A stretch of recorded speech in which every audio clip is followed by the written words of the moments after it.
Welcome back to the Banker's View from IMF series. My name is John Everington. I'm the Middle East and Africa editor of The Banker, and I'm delighted to be joined today by Hisham Ezz Al-Arab, who is the chairman of CIB Bank in Egypt. Hisham, thank you so much for joining us. Thank you for hosting me. One thing that's been notable here in the IMF meetings is how Egypt has been praised about its economic transformation over the past few years in conjunction with the IMF. There's been a lot of progress which has been made within the economy.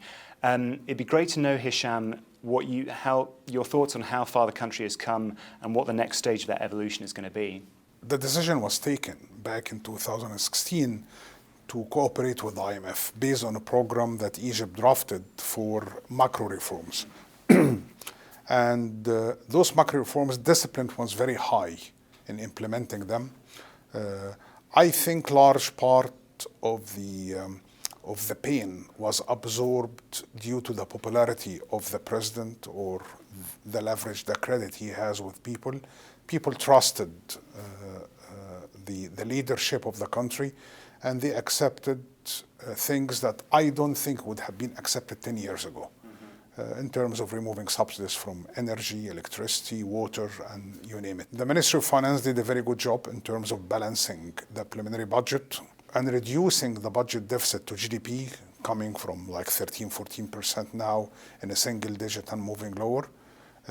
Inflation as well, with the very tight monetary policy, is descending. We are in a single digit in spite of the removal of the energy prices.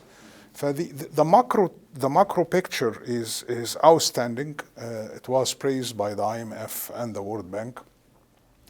And now the next move is about the micro and how the micro policies will impact the private sector engagement. The government did an outstanding job in terms of creating opportunities. Either those opportunities in people's minds, like the infrastructure, roads, you name it.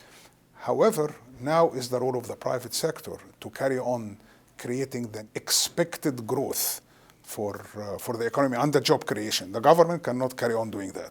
Now is the role of the private sector. For the engagement between the private sector and the government will be what will you see over the coming few years. And there is a deep desire for Egypt to reach the expected potential. And the expected potential is really higher than the 5.5–6%, even in tourism, when you talk about the Mediterranean basin that receive 250 million people.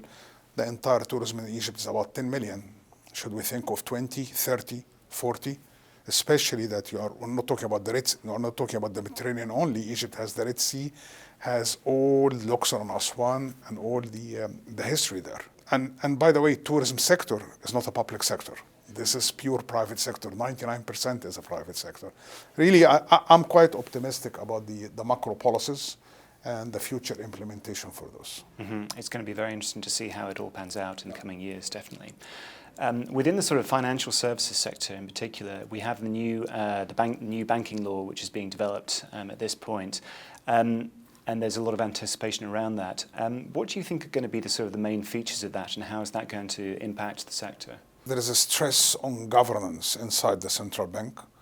There is a stress about the good practices within the banking sector in terms of competition and so on, including raising the minimum capital requirements for banks, because currently the minimum capital requirement for banks is something like $25 million, which is, for the size of the economy in Egypt, is reasonably small.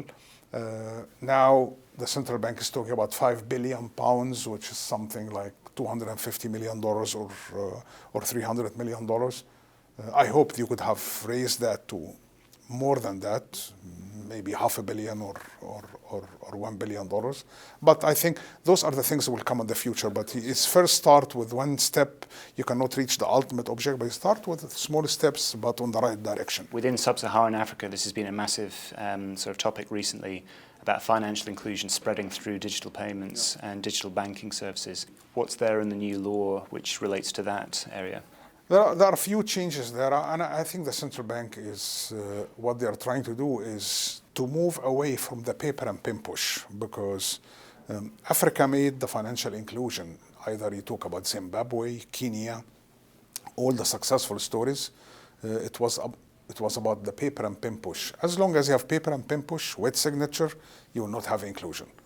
But you move away from that and use simple tools for verification, simple tools for KYC for those small accounts that you want to have into the system, then the acceleration of inclusion will go very fast. Especially the National Payment Council, when it was established, it's being headed by the president. It's a subject which is very dear to his heart, not only because he wants to reach somehow cashless society. The digital right and financial service right is the right of every citizen. And you'll not be able to do that without really a pragmatic and active laws and policies that remove all the hurdles and stoppers to simplify the process for the simple individual in the far remote areas of the country. Now, it's going to be very interesting to see the new law coming out and what the impact that it's going to have in the digital space and in so many other areas. Hisham, thank you very much indeed for your thoughts. My pleasure. Thank you.